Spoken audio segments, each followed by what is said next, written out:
Mimi ni McDonald Mariga Wanyama na Vice President wa FKF and you are watching Monday Blitz. Mimi ni Victor Wanyama and you are watching Monday Blitz. All right people, you better know. Welcome to Monday Blitz.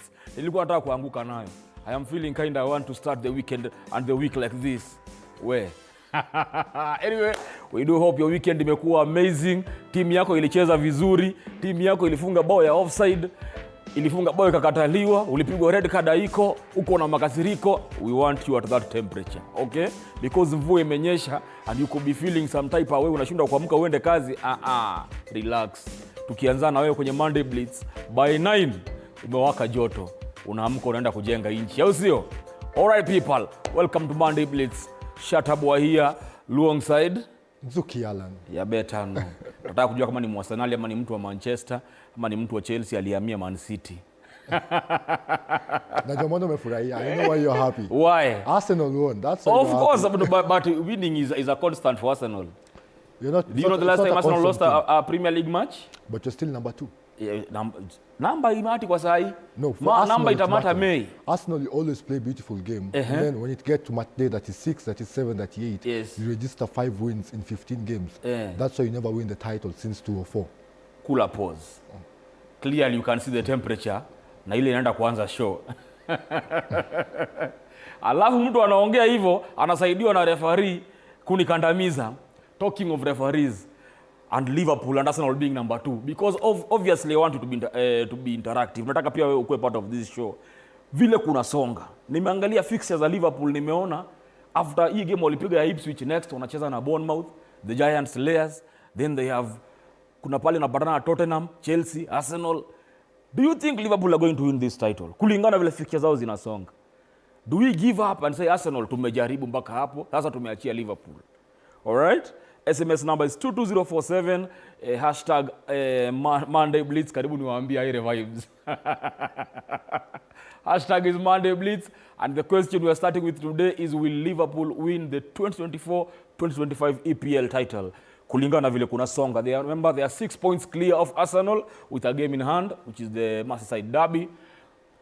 And I start that with Nzuki Alan. Before we get to Man City. Is this a done deal for Liverpool? I think Liverpool are one of those teams, Shatta, that know how to win the title. If you look at the way they are playing, they can get results even when they are playing badly. And that's how champions become champions. You know, the big teams know how to beat the small teams. And that's the thing with Liverpool. How often do you hear Liverpool lose to Fulham or Everton? Barely. But you see, that's the difference between them and Arsenal. Arsenal will win the big games. You will beat Chelsea, you will beat Manchester United. However, you will struggle against Wolves, you will struggle against Fulham, and that's the difference. So Liverpool, they know how to win these games. Even one man down, they will win it. So I do think Liverpool have 80% chance of taking the title, because I don't consider Arsenal title contenders. The only other title contender is Manchester City. I know what I'm saying. I know you may be in position 2, but I am telling you, Arsenal do not have the players to win the title. You cannot have Havertz as your number 9 and expect to win a title. We will get to Arsenal. We are at Liverpool. You was using very big words to describe Liverpool as people that know how to win the league. Do you know they've won it once in 30 years? They've won it once in 30 years. But they've won it a total of 19 times. This will be their 20th time. Ask me why, Shatta. When you look at that squad, there is consistency.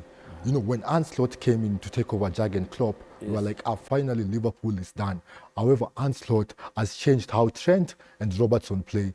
Now they become more of midfielders. So that leaves more space for Salah in the wing. Liverpool play a simple game. Release Salah or release Diaz or either Gakpo. And that's how they play. Day in, day out, you know, that's what you're going to expect from Liverpool. And they know how to win these games. They know how to win games. And I'm telling you, Shatta boy, look at European. They have not lost any game. And they're playing PSV this week, but they have not lost any game, Shatta. Those are champions. Those are the true contenders. And I'm telling you, Shatta, I hope we'll still be here in May. I do think Liverpool will win the title. Listen, you know, every team has had a blip somewhere. Arsenal had theirs. City had theirs. Chelsea have gone through theirs. Let's not count Manchester United and Tottenham because they are just not anywhere near being good. Liverpool hasn't had that blip that we expect for them to have. At some point, burnout shall kick in. And as I have told you in their fixtures after they play Bournemouth, they play Tottenham, Chelsea, Arsenal, back to back, weekend after weekend, midweek to weekend. Don't you think at some point burnout is going to kick in? Okay, I do think, Shatterboy, you're right. You're very right. They might have a dip in form. Yes. However, Shatterboy, you have to remember, they have 2 games this week. Remember, they have Bournemouth and they have Everton. Yes. We both know they're going to win those games. And then Why? Excuse me. Why do we know? Because- Bournemouth is a giant slayer. Didn't you see what they did to Newcastle? Listen to me. Listen to me. Did you see what they did to I Nottingham know Forest? they have Kluivert. I know You see what they did to Nottingham Forest? I know what I even saw what they did to Chelsea. They almost Yes, made you- Chelsea fans cry. Yes. But I am You telling see what they you. did to Arsenal? Let me tell you, You see what they did to Man City? Shatterboy. Bournemouth is not a team you can wish away. Shut up, boy. I There's no follow. way you would sit here confidently and say Liverpool will go to Bournemouth and walk away with 3 points Shut up, easily. boy. I am telling you, if I follow you on Instagram, we both know your social media account. Yes. If we put a phone here and you put you on Instagram live Yes. and you give your predictions, there's no way you'll put Bournemouth or Everton will get a win against Liverpool. Am I wrong? Why? I would give Everton a win. It's a derby. Everton denied Liverpool the title last season. True or false? Okay, listen to me. True or false? Last season it was true, Everton that true. removed Liverpool from the title contention. But can you compare last season's Liverpool to this season's Liverpool? No. Last season they were absolutely struggling. Just like you can't compare last season's Everton to this season's Everton. This season's Everton And is even Moyes, worse. no. Look at what they did to Brighton. Okay, just because Moyes came back. Yes, that's there's what a new coach back That's in what it. you call a new manager fever. See what Yes. Potter did to West Ham. You just win Exactly. 2 or 3 games, but Everton is the not third game is beating Liverpool. Okay, Merseyside. We're going to go to Merseyside. We're Do you going know to how watch big that game is? I know. This is the last Merseyside derby that is happening at Goodison Park. I know. And you think Everton is going to lie down and let Liverpool walk over them? Let me tell you something. I'm not saying Liverpool will trash them, but Liverpool will get all 3 points, even if it means a last-minute goal from Van Dijk, because Liverpool know how to win games, Shatter. You will see for yourself. There's a way they approach games. Yes. They are not. You saw the way they came from 2-0 down when Darwin Núñez scored 2 goals in 90th minute. How often do you see that, apart from Alex Ferguson's Manchester United, almost 20 years ago? It's so rare.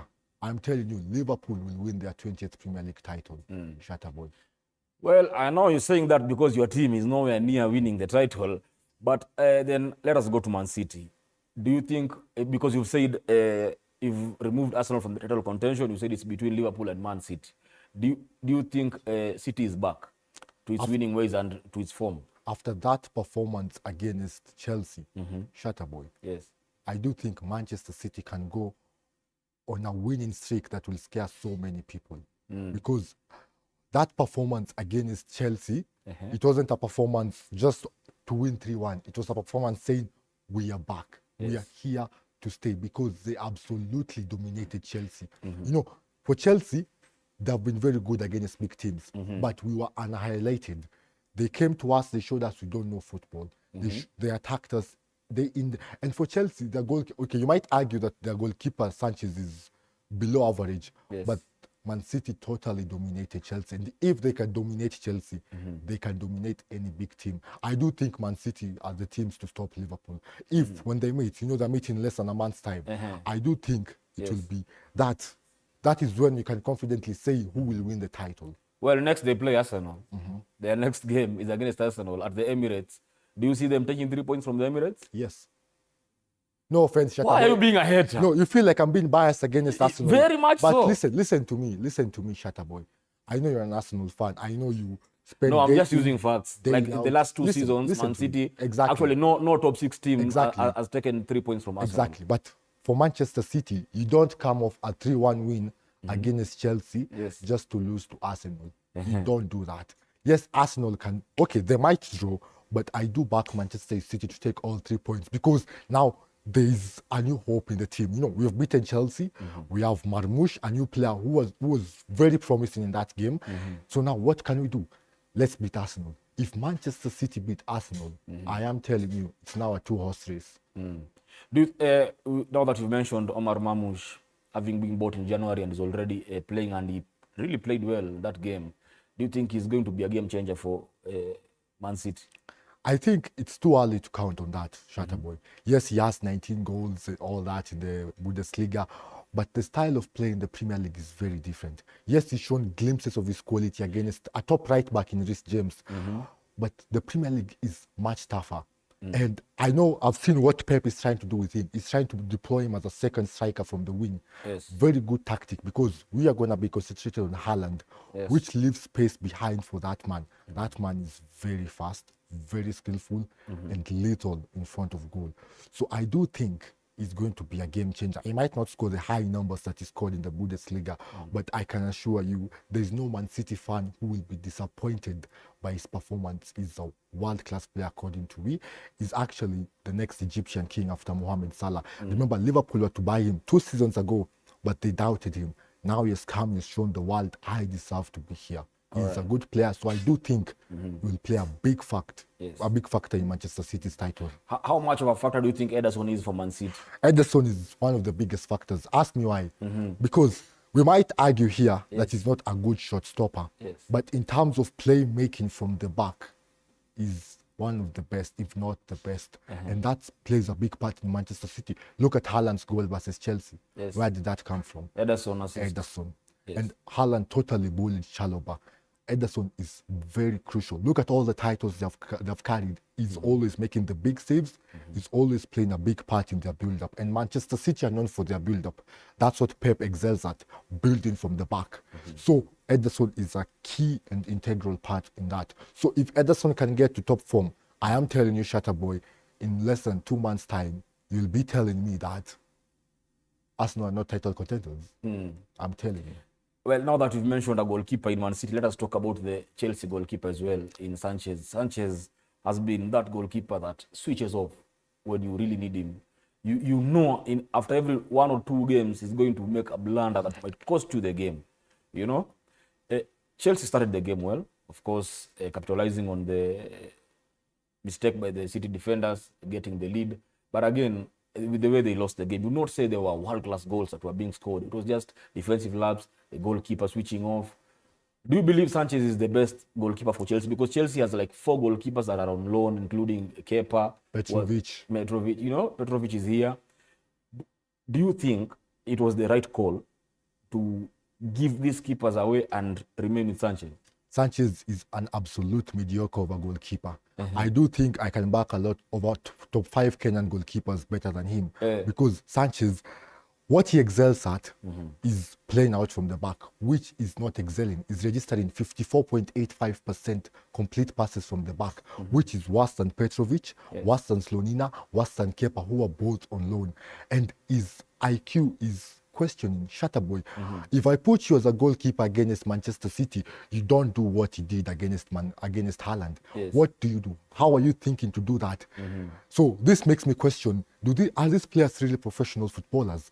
I think Sanchez is nowhere near that, Shatter. He's absolute mediocre. And I do think all the 4 goalkeepers who are known from Chelsea are better than him in every aspect, because he's not a good shot stopper.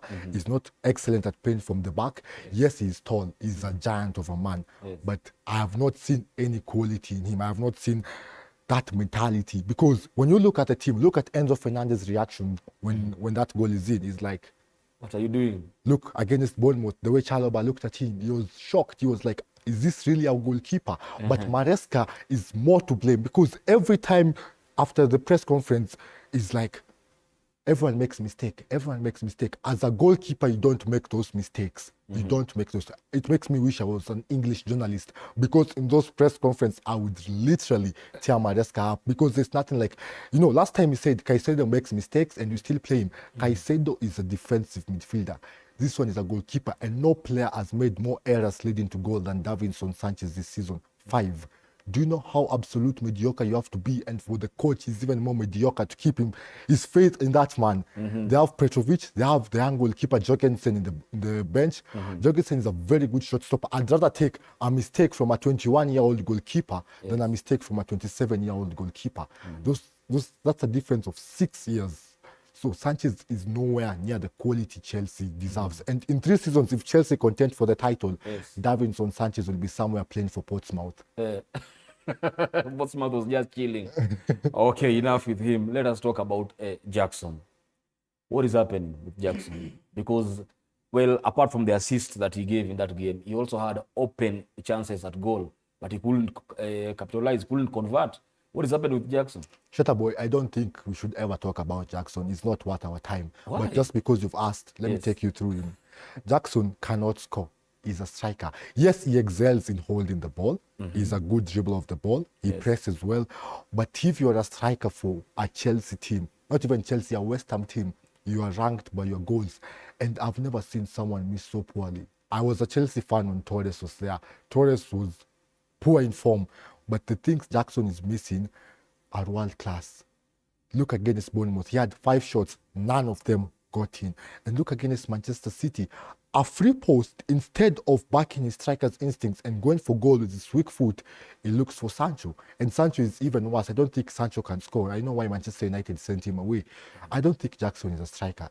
I think he should be playing as a winger. He's a very good player. Let me tell you, if you're talking about skill, if you're talking about pace, if you're talking about holding the ball, beating your man, is among the top strikers in the league. But when it comes in front of goal, I'd rather have Michael Olunga as my striker. Or Jesse Were. Yeah. He's just mediocre. All right. Let us talk about my team that you've been backing left, right, and center.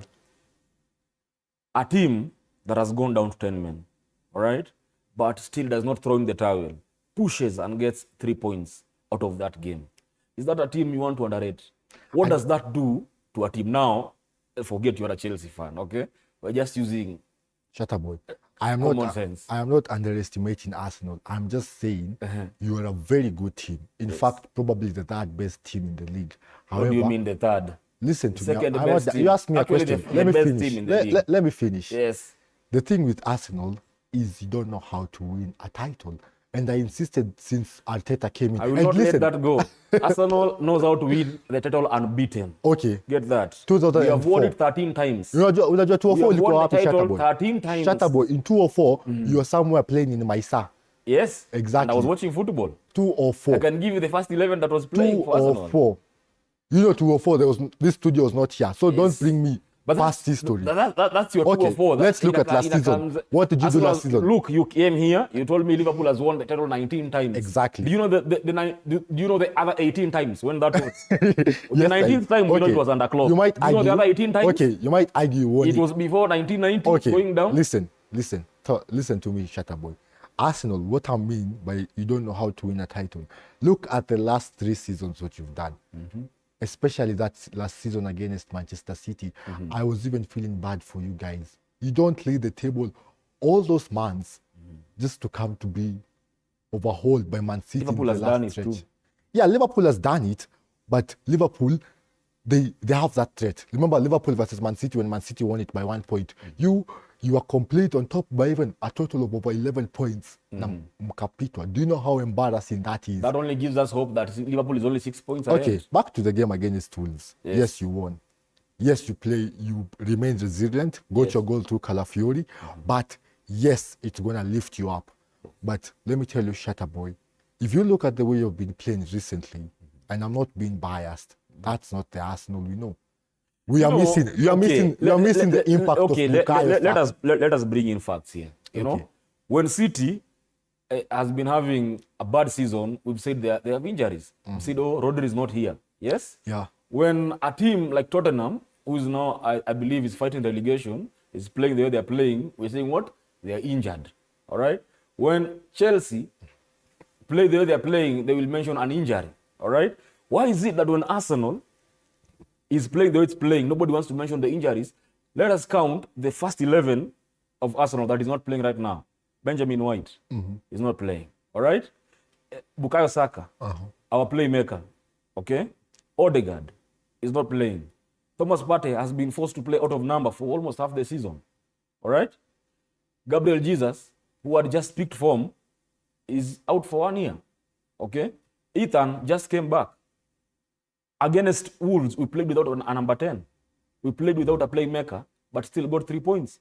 Those are 6 players I've mentioned. All right? 6 players I've mentioned that if any other team would undergo what Arsenal has undergone, we'll be fighting relegation right now. But Arsenal has managed to stay in the title contention with so much injuries. Why don't you want to give that team credit? I want to give you credit. I've said you're a very good team. But I am saying you are not title contenders. Simply because I believe you don't know how to win a title, especially now with Bukayo Saka outside, because he's your main talisman. So what I'm going to tell you is you are going to lose to Man City.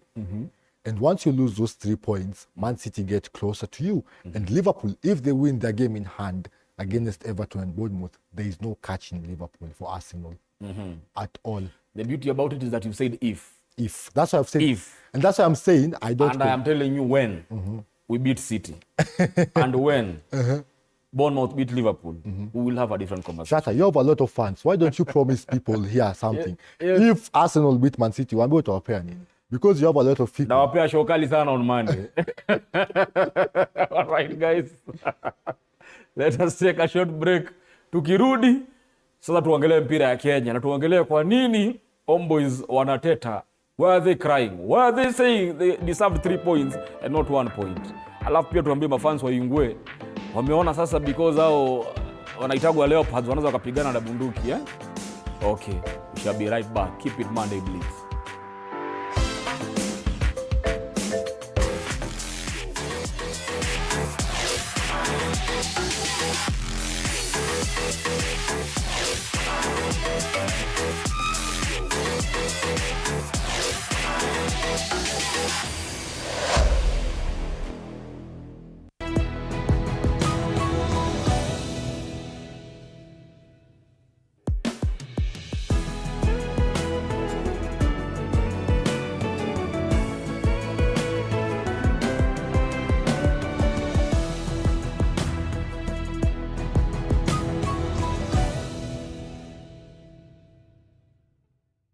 Are you ready to elevate your business game? As long as you're earning something, there's always that opportunity to save. And you start with where you are. Kama wewe ni mfanyabiashara, huwezi kaa bure, unajipanga taratibu vile inavyofaa. Join us each week as we dive into the stories of the world's most driven entrepreneurs. When you pay attention to detail, you get luxury items.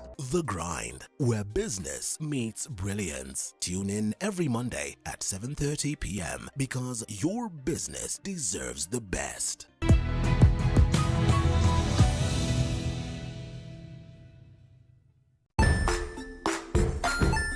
Hey there, friends. Welcome to Kids on the Block, where fun and imagination come alive.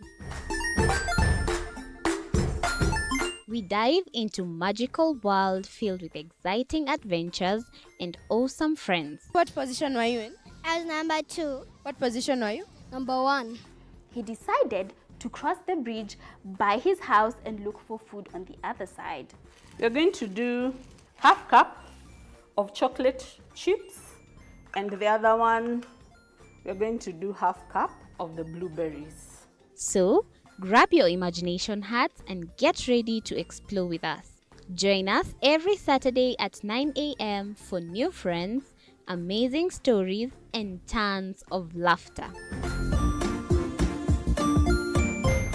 Join us as we explore the journeys of those who defy the odds and break barriers. We dive deep into the stories of triumph. Sometimes when parenting...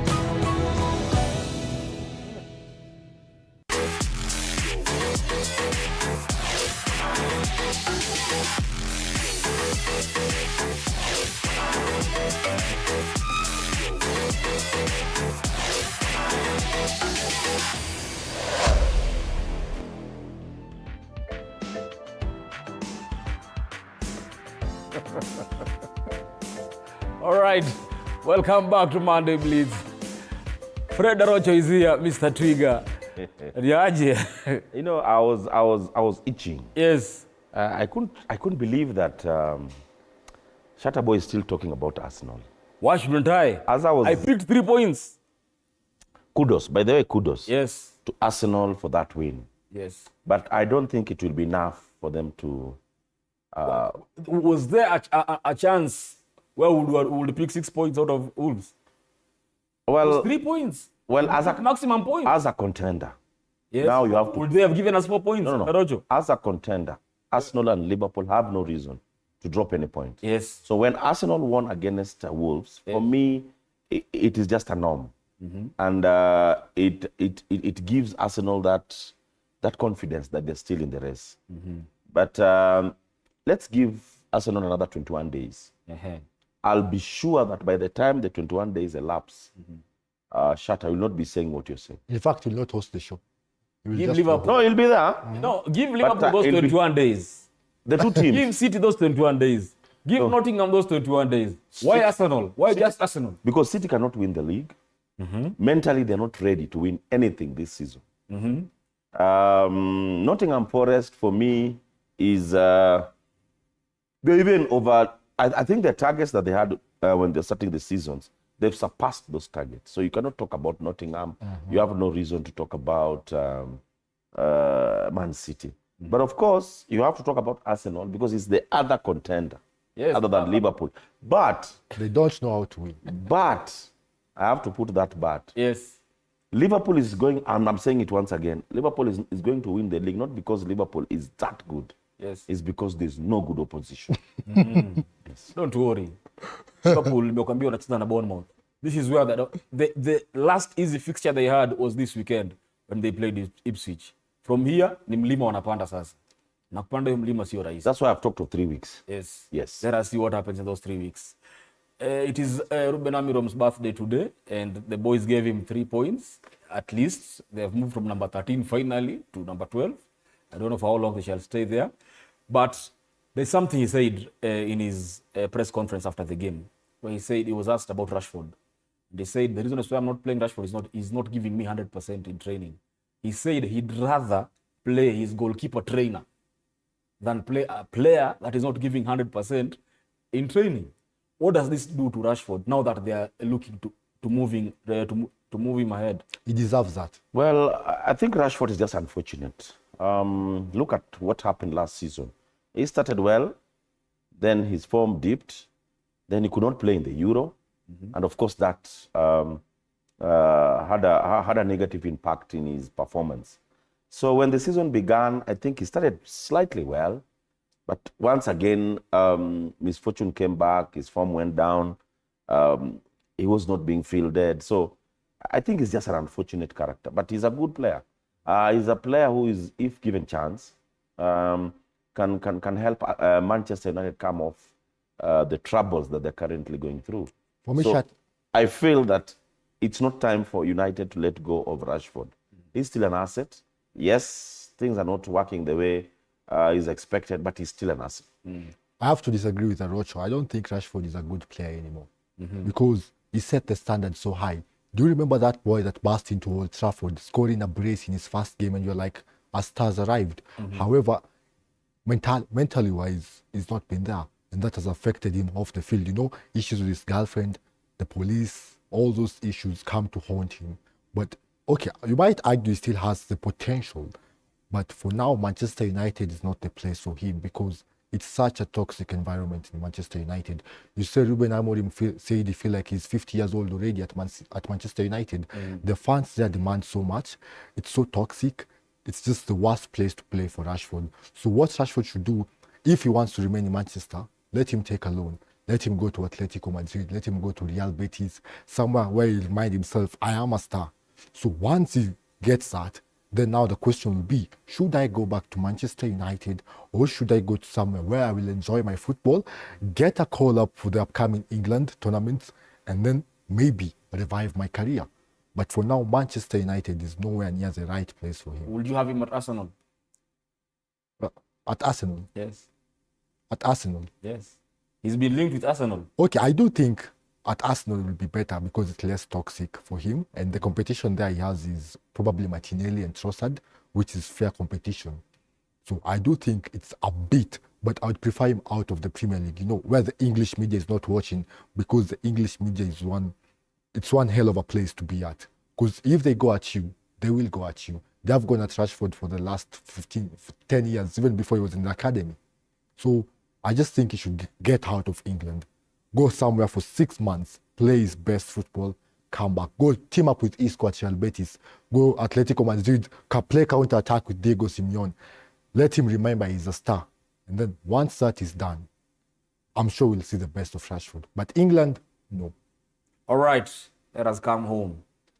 Na tunaanzia hapa na tuanze na Ingwe. In fact, tuliona game kwanza walifungwa bao moja tari. What does Ingwe keep making headlines za kufungwa bao noma na bao za ajabu? The other day mtu aliwafunga na makalio spectacular. Juzi wameonyeshwa bao wengine hatari sana. But after that, this is not the first time we're talking about their fans after the game. Sindio? What do we do about it? Shatta, I think the federation has now settled.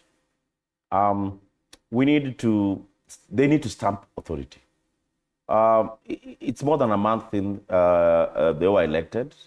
For me, the honeymoon is over. They need to rein on this element of hooliganism in the game. I didn't like what I saw at Dandora. You know, an officer having a firearm, or not necessarily an officer, anybody having a firearm is a dangerous thing. Look at the way, I don't know if we have the clip, but look at the way they were pushing around the cop, yet this guy is loaded. And it might not be intentional. A gun once dropped down or, you know, pushed around might bring harm to whoever is around. So basically, I think the federation needs to stamp authority. The previous federation left a lot of undone work that this federation needs to deal with. They have no excuse not to stamp authority. Even in officiating, you're talking about the match that was played in Mumias. For me, that was an offside. I took time to study the video.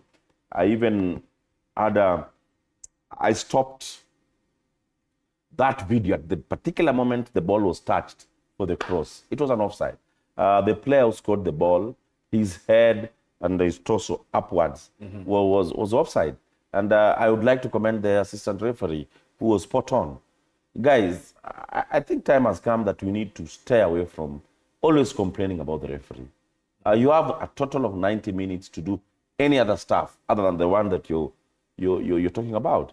So hooliganism and officiating is an element in the game that needs to be reined on, and we need to have certainty. We're having a lot of referees officiating in the Premier League. I'll take you back in 2007, 2008 when the KPL was at its best. We had about only 30 referees to officiate the Kenya Premier League. Not everybody can officiate the Kenyan Premier League. And this was done by the previous regime to play politics, because there are times that they are not paid the referees. So they thought that a smaller number could really frustrate them. So they had to bring in the big pool, and it's not working. Let's go back to few, even in the English Premier League, very few referees can play the top league. All right, let us talk, now that Arocho has mentioned the offside in quotes, because not all of us are of the same school with him. Most people believe that to be a goal for Homeboys against Gor Mahia. Do you hold the same opinion with Arocho that was an offside? For someone of Arocho, we both know he's been here for 20 years. He has lived it, he has done it. So I do think sometimes it happened in the Premier League before the VAR. Some decisions don't go your way, some go your way. So for Kakamega Homeboys, yes, maybe you've scored, okay? But the referee has already done this. There is no VAR in Kenya. What do? You move on with the game. And bloggers are the one who are making us think that was not offside. But Shatterboy, if you sit down and look at the cross, it was clearly offside. Just by an inch. I do not believe. I wish I had my phone here, Shatter. No, we have the video. No. You see the video. Everyone. When you look at the video, there it is. Actually. Yes, when you look at the video, you might not necessarily get it right. Why? Because the angle that the video was taken for me is not really the right. When the replay is on, yes, and then you pause the video, you will realize that now. I think from there, when the video is playing once again, you will realize that when the ball was hit, the last there, you will get that the head. That fullback. Okay. That fullback is ahead. Okay, Shatterboy. But I'll tell you. Yes. Okay, let's assume that it was a confusion. Yeah. It's final, as he said it. Yes, it's fine. Let's not make too much noise. This was the 78th minute, 79th minute. You have a total of 90 minutes. Look there, hold Perfect. it there. Look at that head. Look at his look head. At the green line. Just follow this green line. No, shut up. The green line on the screen. Okay, let's follow the green line. Thank you. Let's follow the green line. Of that green line. But look at the head. Look at the slightly. Look at his knee. Look at the defender's knee. Look. The Gor Mahia defender, the fullback. No, Shatta Center back. Shatta boy, this is not a test of the eye. But the knee is ahead of the attack. Okay, Shatta, you might be right. But look at it this way. Me and you, we have another chance to watch this clip. Yes. These referees have 2 seconds to make a decision. So that's where we differ. Me and you, we have the laxity to say, look at the green line and don't look at the green line. And that's why the VAR came. Though I'm not a VAR person, I have never supported VAR. I feel that VAR is slowing the game. But the assistant referee is in fact, he was at the best place. His position, because this is a then FIFA, he made the wrong decision. This is a FIFA assistant referee. Yes, so he made the wrong decision. For me, his position is well. Yes. He could pick it quite well. Yes. This is where the VAR could have really helped. Because with VAR technology, you'll have several seconds to look at several angles of the touch. But because they don't have that benefit, Shatta boy, let's just assume that he got it right, even if he got it wrong. And I said, referee's confusion. That. No. Referee's confusion. Yes. It's final. And then Shatta boy, there's something Arosh has mentioned that is very key. The honeymoon period for FKF is over. They have to do something about what happened at the door. Bring in VAR? Not even. Okay, VAR will come, of because course. This is not the first time we are talking about poor officiating. This is not poor officiating. This is poor officiating. This is the goal. This is not referee poor went with hype. So what's your suggestion? This linesman went with hype, but this is Gor Mahia. I'm looking no. No, listen, what do you think we should do? If I say this is offside, what should we do? I will not. No, Shatta, no. What's your solution? I'm telling you, this one went with hype because clearly between the attacker and the defender, nani wako karibu na linesman? Shatta. Just answer my question, not me, please, guys. Okay. I've been answering your question. Yes. Okay. The linesman is there. Yeah. Who's nearer to the linesman between the attacker and the Gor Mahia defender? Is the Gor Mahia defender. He's in front of the linesman. Yes. So therefore, you can see the Gor Mahia player and see behind him if there is a player ahead of him. What you can say, Shatta, is that the referee the assistant referee, let's not even blame the referee here. The person who picked the call is the assistant referee. Yes. Let's assume that this assistant referee did not pick it right. Let's assume so. I don't want to move into that school of thought where we feel that perhaps it's because of Gor Mahia, perhaps he feared something. No. Well, you don't move there. I'm already there. No. That's why I want to remove you from that. No, I'm telling you. Kind of. If it was another game, I am telling you, if it was another team, that would have been a different call. Gor Mahia should have won this game in the 90 minutes. Yes, why did they win it? Because that's what I'm saying. Keep calling them husbands of teams. Listen, Shatta boy, I want to know your solution to that because you have argued something about officiating.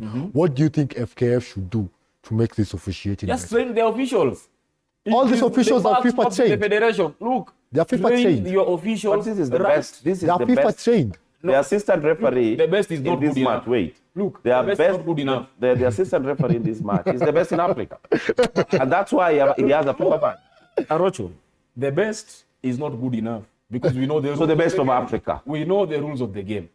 So that one right there was the 2 points denied to Homeboys. If you ask me, because they score that goal or on home advantage, they can hold Gor Mahia to that 1-0 and live there with 3 points at home, feeling elated, having gone up kidogo kwa table. There are so many factors that those 2 points you guys want to. Okay, we agreed that breaking, but let me tell you, Shatta boy, you've played football all your life. Once the call is made, it is over. It's done. That's why I'm saying they need to know that. Exactly. They need to know that in this kwa hii game mimi ndio Pilato. Okay, then that kwa hii game mimi ndio Herod. Whatever I say, unaona, kwa hivyo whatever I say is final. Therefore I must say what I know to be true and right, not a speculation that I have made. Let us Look at the table. Kuna mtu alisema ukiona team iko juu ya table ni bado juu, polisi bado hawajacheza. Good. Congratulations to police. They made a good decision in changing the technical bench. Yes. I think the coach was overwhelmed. The Salim Babu was overwhelmed with the team. Look at the results. So far, since the new coach came in, they've only dropped 2 points. They picked a draw. The rest have been wins. And that's why most probably they're up there. Police is a team that is full of stars. And I'd like to congratulate once again the leadership of Police FC. The top man, one and only Nyale. Munga Nyale, doing a good job. He's a very composed leader. He's somebody who listens. You know, in anything that you do in this world, you have to listen. And what you don't know, you need to get people to advise you. I like Nyale Munga because you talk to him, you tell him something, he understands and he implements. I like what police is doing, and I believe that they're, other than Tusker, who have also picked some very good results, it's the only team that can challenge Gor Mahia for this race. My team can Gor Mahia is not even in the title contention right now. No, they're in contention. What, they're all how many points behind? No. How many points behind? Wait, they are 8 points behind. 8 points. With a game in hand. But Gor Mahia, that takes them to 31. Yes, but still 5 points behind. The issue I have mentioned, Gor Mahia, is consistency. I'm looking at a Gor Mahia that is going to be consistent because yes, they lost a point, 2 points against Homeboys, but Homeboys is no pushover. It's another very strong team. Going by my experience in this league, I'm expecting Gor Mahia to give a very good challenge. So for me, it's Gor Mahia, Tusker, and Police. KCB, my team, total disaster, and another team that needs also to get recognition, Shabana FC. A very good transformation. They were lagging. They started badly, very badly. It's a team that, look at how they've performed. They're even getting close to my KCB, who I'm going to bash today. You know, KCB, if we feel that we don't need to play soccer, let's stay away from this game. Because there's nothing that KCB as a club lacks. Yet, there's a time we are topping the table. Look at what is happening, picking draws left, right, and center. I feel very disappointed with the KCB. And I think the management, I advise sometimes, they need to have a policy that will help us retain players. KCB is a team that loses players, very good players, year in, year out, simply because of the policy that is currently there. We've been losing our best technical team simply because we lose players. Okay, I'll be open. They have a policy that they can only sign a player for a year. That one has never happened anywhere in this world. You need to have a player with a long contract so that he can also settle in the team. But when I have a contract that made through the season, I'm already negotiating with another team because the rule stipulates that 6 months before your contract expires, you can start negotiations. Yes. So that's where we've lost the plot. KCB is a team that should be challenging the league. And once again, I'm laying my hands up. My red card will be on KCB FC. There's no way that we have everything. There's no day that KCB have not been paid. You've never heard that KCB players are up in arms because they have not been paid. But I'm so disappointed because I was number 1. Now I'm lagging number 5. All right, let us mention Tusker. Tusker imekuwa ikilewesha watu. Nakaa vibaya and they are here. And yes, we're talking about Police, we're talking about Gor Mahia. You can say Shabana wako poa, but nobody's talking about Tusker, who are joint top. What do you think about them this season? That man, that Charles Okere, taking over as an interim head coach and going ahead to do that is something you're not giving him enough credit. Look at how he's transformed Ryan Ongam. Ryan Ongam, the way he's scoring goals is giving me vibes of someone who used to play for Gor Mahia. I used to call Tuisenge. He's a poacher. He has that killer's instinct. And for Okere to do that with Tusker, and if you know Tusker is a place where they have a lot of pressure from the fans. The fans want to see their team perform. You go to Ruaraka, it's filled out. When they go to Kenyatta, they fill out the stadiums. So for Okere to come in as an interim head coach and have that capacity in him to take Tusker to that level whereby they're competing with the likes of KCB, of Aracho's KCB and Police is just crazy. But also Tusker is a very well-run club. You'll never hear, oh, I have not been paid, oh, we have to play. But well, I'll differ with you in two fronts here. One, Tusker needs to take the game to the next level. Tusker have been stagnating for so long. It's a company that can afford to bring in top players. Why not bring in top players out from outside? How would you want to treat something that is not sick? No, but they have not won the league for some time. But they are doing top. They have not. I'm talking about their performance. And another reason why I'm going to differ with them is I'm still not yet crediting Okere for this success. This for me is still Matano's remnants. In football, you cannot really give success to a coach who's been there 6 months or less. So you're not giving Anslot success? For Liverpool? Yeah. Well, yes, it's true. This is part of what Klopp... Football is not an event, guys. It is a process. Yes. So this is what Klopp had put. And now somebody else is reaping. And normally in football as a coach, you'll reap your predecessors' failures and his successes. So the point I'm trying to say is that once we're done with this season, next season is when I'll start giving credit to Okere. Simply because he'll have an opportunity to sign in players of his choice. Because most of these players that are there were signed by Matano. That's why I'm saying yet. Yes, I'll give him credit, but not yet, because I want to see a season where he's brought in players and we're now getting success. But when you come in mid through the season, yes, I'll give you, but to a certain percentage, I'll give you credit. But I cannot give you 100% credit of a success that somebody else did the preseason, somebody else did the signing, and then you come in mid through the season. No, not yet. All right. Acha tuangalie feedback ya watu wawili watatu before we come back to your red card. Au sio? Aya, remember the question we had asked today, we had 2 questions. All right. Acha nisome feedback ya watu wawili watatu hapa before we continue basi. Kuna jamaa amesema hii mchezo ya marefa hatukubaliani nayo. Aya, good morning to you. Kakamega Homeboys waliibiwa. Aya. Shut up boy. City. Watch this space. Sina chuki na mwenye atabeba ligi, lakini City wamekuja. Na mimi ni United na nimeenda. Yani bora City wabebe sio Arsenal. Okay. Hao marefari wanatuona kama nini?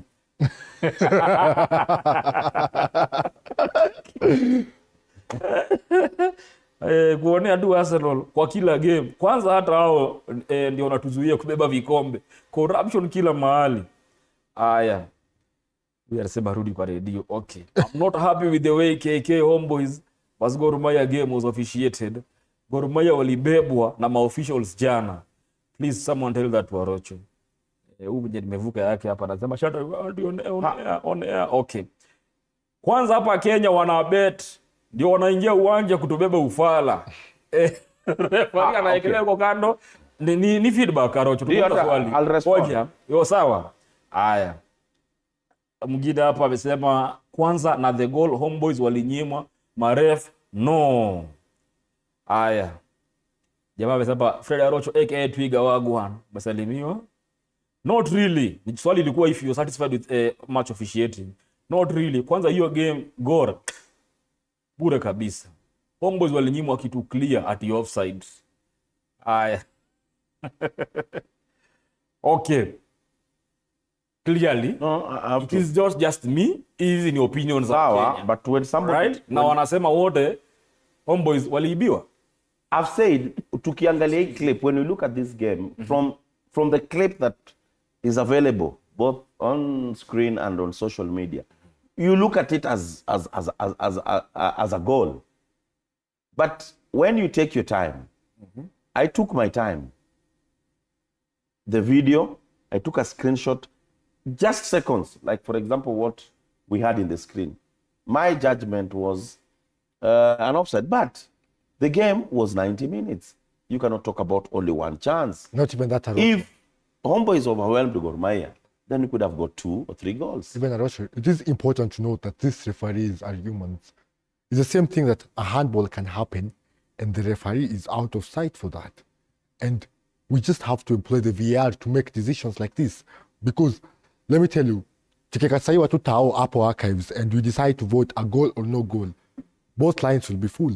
So the only way to make such a decision is if the FKF decides to invest in VAR, which we have the chance to, because remember CHAN is coming and you're going to have our stadiums fixed with these VAR facilities. Now that's our chance for saying to say if VAR haitoki huko irudi Morocco ama Egypt. Hata VAR kikua, as long as officials wako vile wako tu bado itakuwa tuna hizo issue. Kwani England kwani mashini kuna shida. Ndio wanavurutia Arsenal chini hiyo VAR yao. Tunajua. And they double down on their mistake. You know, these are human beings. Someone else here has said, Shata, I agree with you. Homeboys were denied a clear goal. Mimi sioni offside.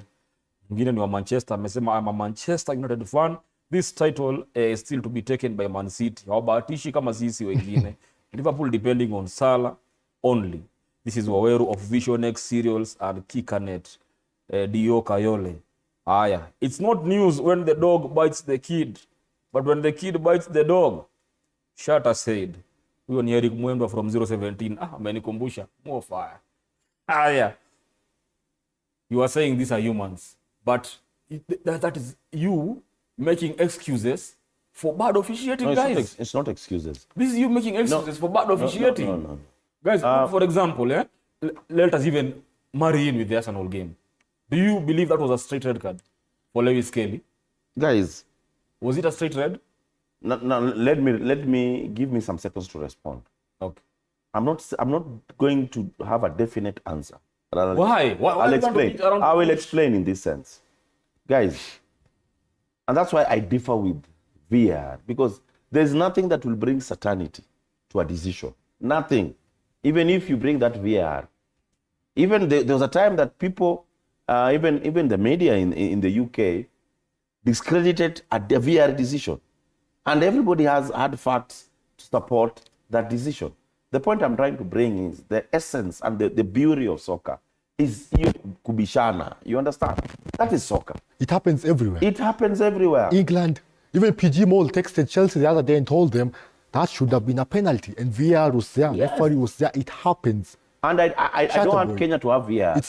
Why? Let me tell you. But you can continue having this. I just want us to enjoy let me tell that you, conversation. the only reason this is relevant is because it happened to Gor Mahia. If it happens to, let me say, Bandari, yes, you would not even have seen it. Thank you. What happened to Shabana the other week? Shabana was playing at home. You saw what happened? Yes. And not people did not make noise about it.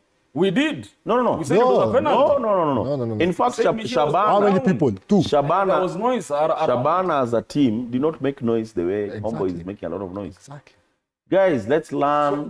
No. Just because wewe ukipigwa ngumi unatulia, haimaanishi hala nakipigwa nyamaze. No.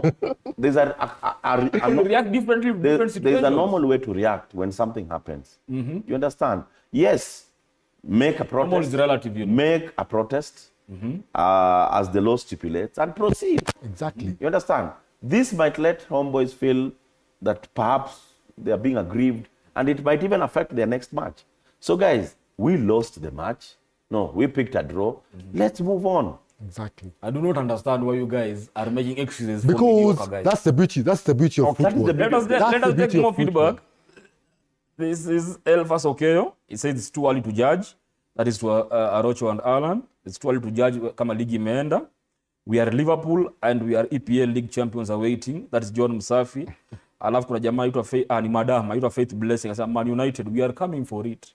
Manchester is still in the title contention according to Faith, yeah? Okay. Tafanya Arocho atoke show. They are just wasting time.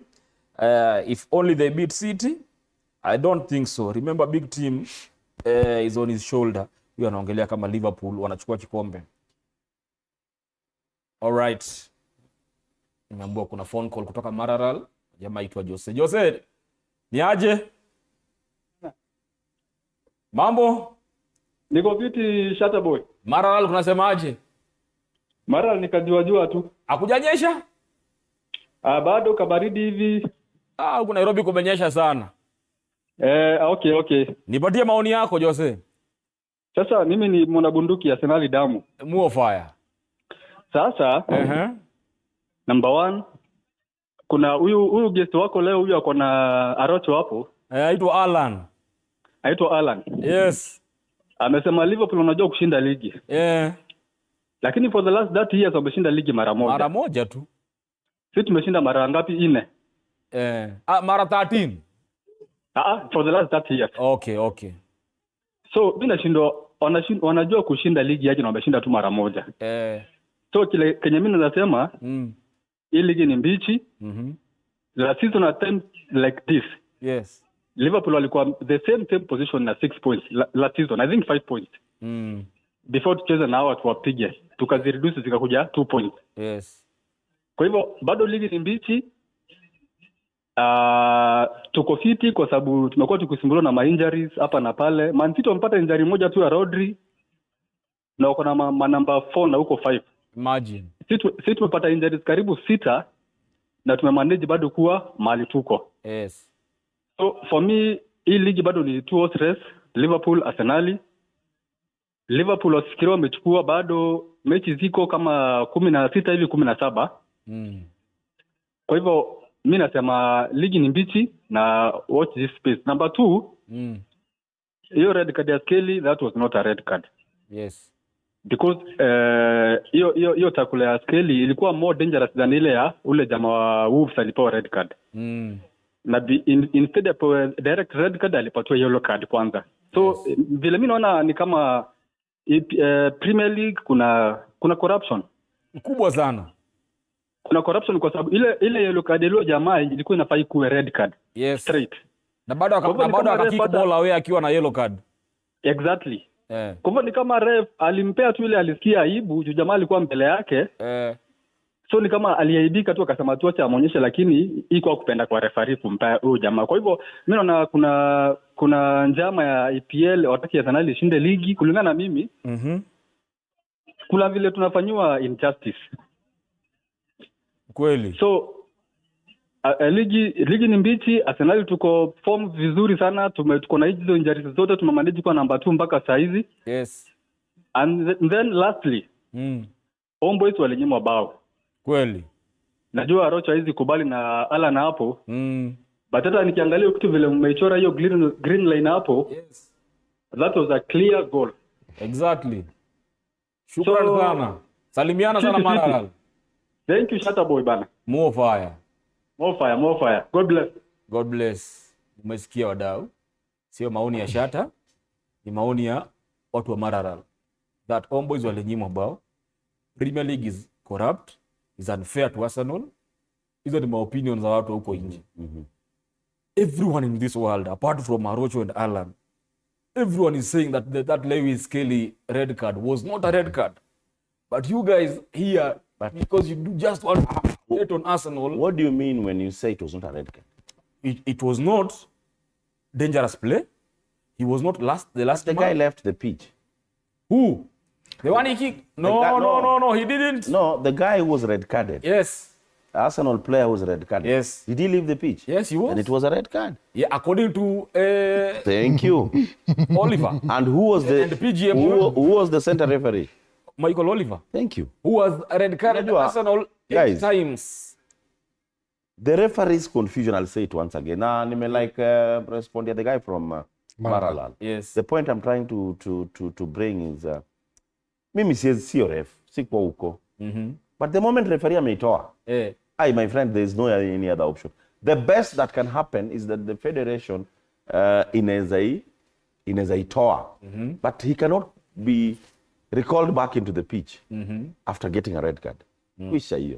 Arocho, let me tell you, the thing, Shatta Boy, this thing you're arguing about Arsenal being this and that is not worth it, because Lucas Bergvall in Tottenham's first leg Carabao semi-final against Liverpool scored the winning goal in the 90th minute. And many argued just 2 minutes before he should have gotten a second yellow card. Yes. However, he went on to score the goal.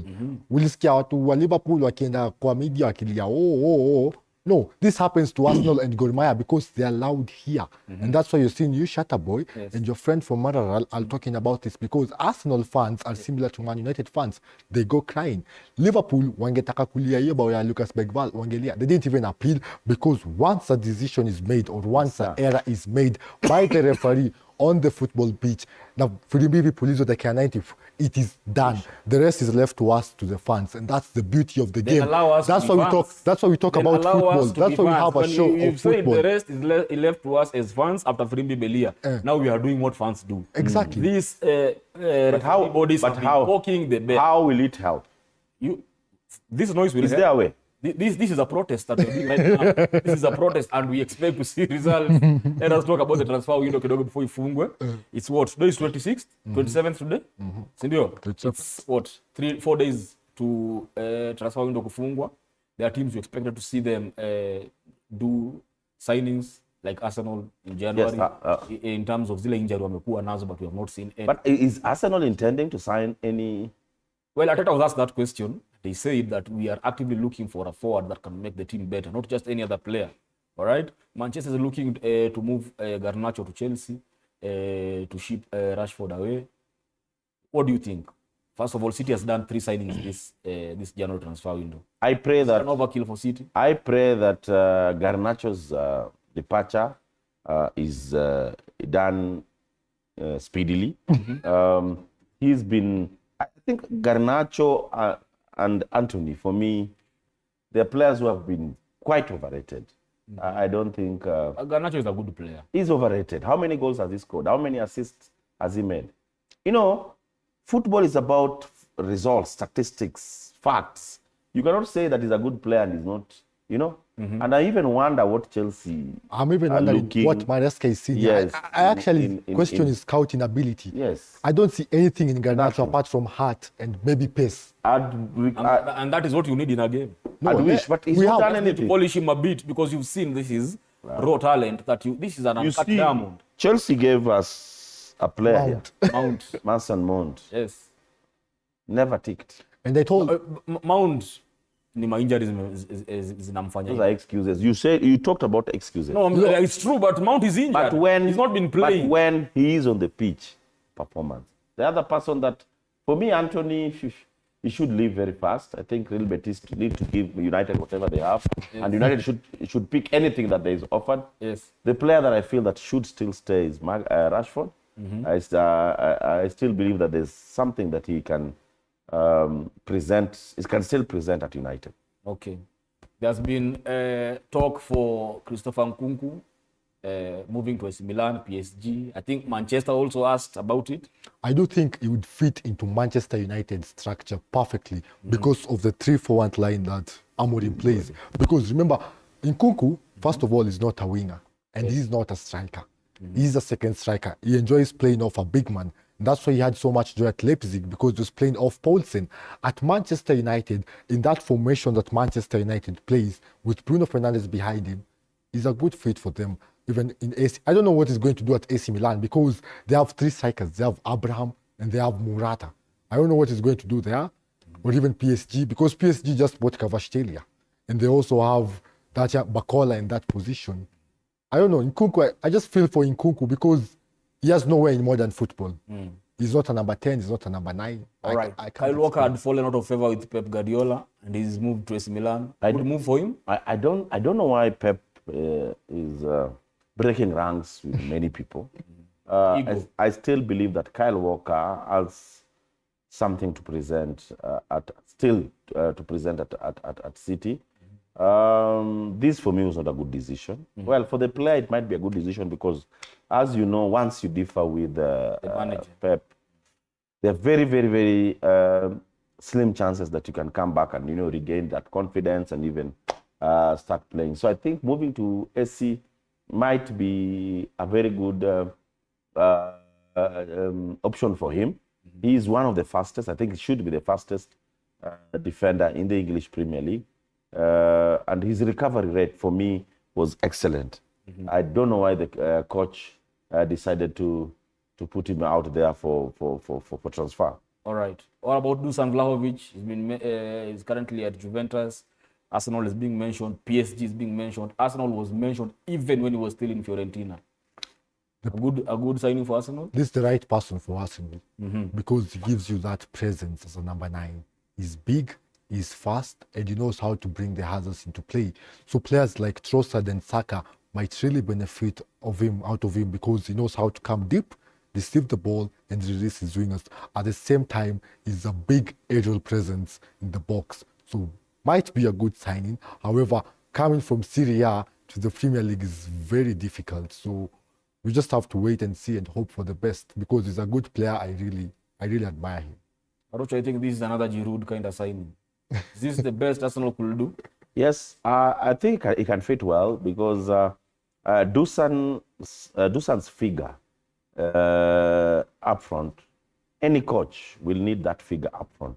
Somebody who is massive, somebody who can hold the ball, somebody who can distribute the ball because his prowess, more so aerial prowess, for me is an advantage. That is what Arsenal has been lacking.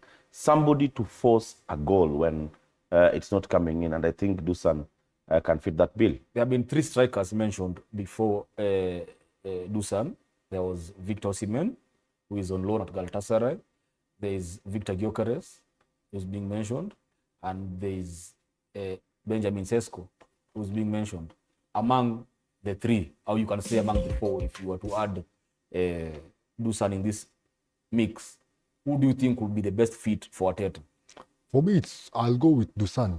Over Benjamin Sesko? Because let me tell you, 21 years old? Because let me tell you, Benjamin Sesko relies a lot on service. He's not that player who's going to force a goal in the 90th That's why you have Odegaard. Listen to me, shut up boy, I am not done. Yes. You know, if you look at how Sesko plays, he relies on balls behind the defender's back so that he can run into space. That's not what Arsenal need because you already have 2 wingers running into space. What you need is a Firmino-like character, someone who will come, take the ball, turn, release Saka, release Trossard, release Martinelli, or even if you get Rashford.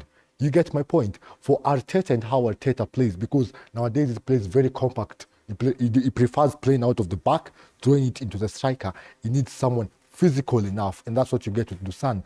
If not Dusan, then Victor Gyökeres. However, for Victor, he doesn't have that touch. He doesn't have that ability to kill a dead ball. He doesn't have that touch to bring the others into play. He's more of like Sesko. Give me the ball behind the space and I'll run. However, Arsenal need a figure, an Olivier Giroud-like figure in the middle. That's what Arsenal need. Let's go for the African. Let's go for Victor Osimhen. Victor, for me, I've always been saying that Victor Osimhen will fit quite well. And give us the Kanu vibes, you know? Yes, yes. Kanu vibes? Yes. He's a player that I like his hunger for goal. Is the thirst, that kind of push when you're looking for a player. Though, on the flip side, I think his mental strength at the moment might not, mental state at the moment. Why? This guy's gone to Galatasaray and he's delivering big time. He has had a lot to for me, yes, and he's imagine having so much to deal with, he's still delivering for Galatasaray. For me, that transition from Napoli to Galatasaray, for me, it was not smooth. Yes, the things that happened, you know, football is 70% mental, and I think that also affected his performance. So that for me might not necessarily fit. Going into a team that has a lot of pressure, he'll have very few days to settle in because expectations will start coming in immediately he arrives. So I don't think is a player who will just plug in at Arsenal. He'll take time, and that one might not really augur well with the fans. Arsenal needs somebody who will just plug in and system goes. Mm-hmm. Dortmund been mentioned also with Rashford. We saw a United winger that had come from Dortmund in Sancho, fell out of favor with the coach, went to Dortmund, picked his form again, went to the Champions League final. Do you see a scenario where Rashford does that, gets a revival of sorts in Dortmund?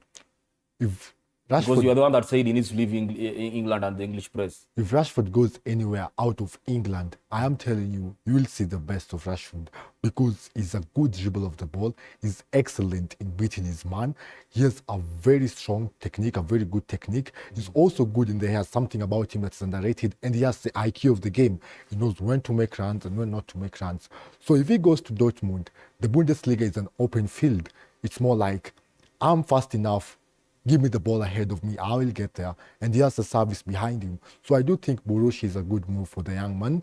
He can go there, revamp his career, but I would advise him, if I knew him, I would tell him, once he's done with somewhere like Borussia, let him look for a team out of England that is competitive. Let him go to somewhere where he plays regular Champions League and slowly get his name back into the England 23-man squad. Once that is done, I do think we have 5 years of Rashford being the best player he can possibly be, but he won't achieve that at Manchester United, despite his high level of talent, his high level of skill and dedication. Manchester United is just a toxic place for him. All right, talking about Manchester being a toxic place, something happened, I think, on Thursday, where Mason Greenwood is said to have switched his allegiance from England to Jamaica. Because I think from the scandals that were happening, the boy decided, you know what, I don't think I'm ever playing for England again. And he's opted to play for, I don't think he was capped enough that FIFA would bar him from playing for Jamaica, for the Reggae Boys. Do you believe that was the best call for him? I think it's just reacting to frustrations. He's really been frustrated. And I think Manchester United did not really treat him Greenwood well. After he was cleared, for me, I thought, why not accept him back? Because they were just allegations and they were never really proven. So I think he was really mishandled at Manchester United. And of course, when he doesn't play for his club, he most likely will not play for the national team. There are very few players who are unattached who can play for the national team. So I'm looking at somebody who is making a decision out of frustration. I think he's played for the senior national team, for the England senior national team. So if he has played, then he'll not be able to play for the Jamaican. I think that Jamaican shift might just be something to relax and for his psychological but I think change. We are yet to He just welcome needs that. change. I don't think he was capped enough that FIFA would buy him. Remember, people like Laporte did switch from France to Spain. Antonio. Okay, let us talk. Niko na kola, acha tuongee na kola after turudi, si ndio? Hello. Hello, Shata boy. Ni aje? Poa poa. Naongea na nani na uko pande gani? Nimetoka Dhika. So, Shata boy. Kitu ya kwanza, yo bao ya Gor Mahia, that was not a goal. Yo ikuwa bao, Arocho ako correct. That thing, kama umeangalia kwa ukaiweka into pause mood, unaangalia tu vizuri, that man was offside. Yeah. Okay. Alafu kitu ya pili. Watu wa Arsenal tafadhali tusikoteane heshima. Game ni ya Liverpool, ligi ni ya Liverpool. Sasa mtoto ni wa 2005 na anasema ligi ni Arsenal. Ajiona Arsenal imebeba kikombe since 2004. Sasa hajawahi iona kibebo na Arsenal. Hajaona kikombe kimebebwa na Arsenal na anasema kikombe ni Arsenal. Si ni mapema sana kukuwa na hii violence yote Ryan. So ligi ni yetu tu. Ni ya Liverpool. Ni ya Liverpool. Na Mo Salah na Trent vile wanakaa kwenda, bado unafikiria watacheza vizuri hii second leg? Kuongea tu kweli, kutakuwa na ka impact kadogo, lakini ligi ni yetu. Hapo sawa, goteana tika sana. Mko fiti huko, kuna mvua ama ni jua? Kulinyesha jana usiku, sasa nikabaridi nikahawa tu inaongea. Hapo sawa, acha Liverpool ipigwe weekend na Bournemouth, utasikia joto. Hai. Kupigwa hakuna. Pengine mpigwe na baridi ya Thika. Labda tu baridi ya Thika, hakuna bao inaingia hapo. Hapo sawa Ryan, shukrani sana. Sawa wangu anachata boy. More fire. Now that we have mentioned Trent, ametaja Liverpool, Trent could be also leaving because he's not signed the contract at Liverpool. His contract is running out. Mo Salah still not heard anything. Van Dijk still. There's nothing happening. Don't you think towards this close ya transfer window inaweza affect vijana vile watacheza second leg? No, I think these players, they know what they're doing. I think both Salah, Van Dijk, and Trent will leave at the end of the season. So that's why they want this more. They want this to be their last time they lift something at Anfield, because I think they will both all those 3 players will leave, because I can assure you Trent will sign for Madrid at the end of the season, not in January. I can assure you Salah will be tempted to go to Saudi Arabia. I can assure you that Van Dijk, if those 2 leave, Van Dijk will look at himself and be like, I've done enough. I have 2 Champions League, 2 Premier Leagues. I can say I've done my best. Let me go somewhere and help another team. Because they want this. And if you remember, when the season started, Salah said we are focusing on this. This is the last ride for me. This is the last ride for Trent. Because Madrid will come for Trent, because they can't get Reece James. And I don't think it will affect Liverpool that much for Trent, but for Salah and Van Dijk. Arocho, let's do some little math before we wind up. What Salah is asking for, what is reported, is that Salah is asking for 400k per week. All right? So that will be around, say, maybe, let's give or take 2 million per month. A week? Yeah? A week? No, a week is 400. So probably times 2 is 1.6. Just let's give it 2 million, right, per month. So ukisema per year, give it 20 million. So if you are to give him 40 million in 2 years, all right, or let him go and sign in a new attacker, how much will it cost? Would it be anything below 60 million if you are to get a good attacker that can replace Mo Salah directly? Will it be less than 60 million? It will be more than 60. Then why not give him the 40 he's asking to be paid in bits? I think they're looking at, with the lack of a better word, his expiry date. And I think that's why they've been so reluctant to make a move. There's been a lot of procrastination in terms of signing Salah for another contract, Yes. Van Dijk and of course Trent Alexander-Arnold. I think the team are just done with them. Though it will be a big mistake. Filling those gaps will not be easy. For me, they are the spine of that team. Other than the goalkeeper, Van Dijk, Salah, and Trent, for me, they've been quite instrumental. And when you're that instrumental in a team, you become the spine of that team. But all said and done, I think players at these days are just looking for money. And me also, I'll support them. You just need to get your money because you have a very short lifespan as a soccer player. So you need to make sure that by that time, you're done with your playing time. You've got some money to cushion you once you're done. So I think that's what all these players are looking at. Salah most likely will go to Asia. Van Dijk might be signed with another prominent team in Europe before he decides to call it a day. Trent is still quite young, quite outgoing, and I feel very bad that Liverpool are treating him the way they are treating him. Okay, 30 seconds before I get Arocho's red card.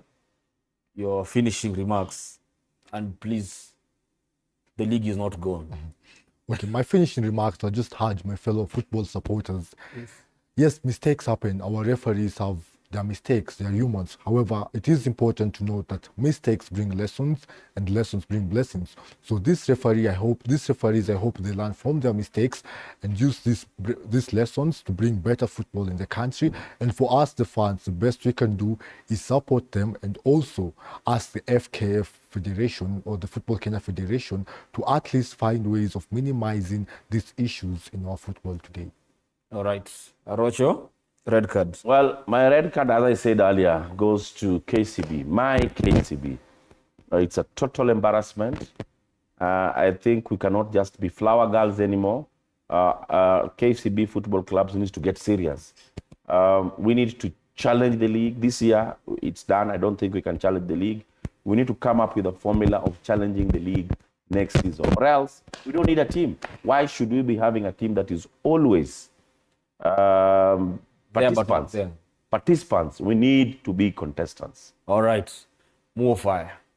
Today, my punch is going to be a little story. I hope I have enough time. And this story is about everyone that is supporting the mediocre that we are seeing with referees. My primary school head teacher, Mrs. Wambua, used to give us a story about a boy that was a thief. But while growing up, alikuwa anaiba vitu ndogo ndogo, but mama yake anamtetea. Anaiba maembe hapa, mama yake anamtetea. One day he was arrested, akapelekwa kotini. And the judge told him, wewe sasa umekuwa shida and we need to deal with you. Judge akamfunga 20 years. Kijana akasema ina shida, but before niende, please let me talk to my mom. I want to whisper something to my mom. Mama akakuja karibu. Kijana akamuuma masikio. Akasema ungenikataza wakati nilikuwa naiba sukari singefungwa 20 years. Nyinyi mafans wa Manchester kina Rocho. Ile zuka marefari watauma masikio. Tutakuwa hapa kuwaambia. That is my punch. Tupatane next week, same place, same time. More fun.